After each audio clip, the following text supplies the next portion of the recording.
High friends, welcome back to my YouTube channel. आज आपण करणार आहोत कंदी पेढा।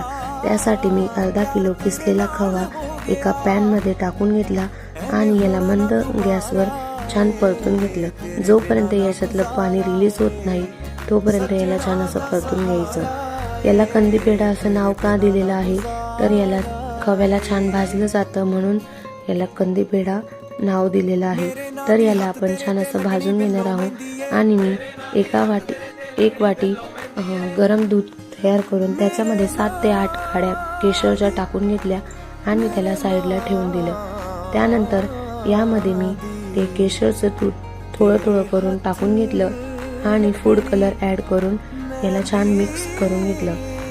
मिक्स केलेल्या या 2-3 मिनिटांमध्ये त्यानंतर मी यामध्ये 1 चमचा कॉर्नफ्लोअर ॲड करून याचं छान घट्टसर गोळा होत नाही तोपर्यंत याला छान असं मळून म्हणजेच गरम करून घेतलं।